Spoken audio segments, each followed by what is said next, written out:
Hello, in this video I'm gonna show you how to create a backup on the VIVO X200 Pro. Alright, so let's begin. So basically the process is really easy, so you don't need to worry, you handle it. So first let's go straight into the settings. Now we need to scroll down a little bit until we find the system management. Now we want to click on backup and restore.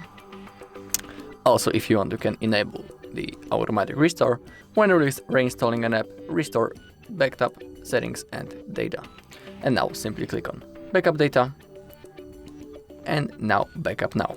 But in here, please make sure that it's this Google account that you want to use, not mine, but make sure that it's the right one you type.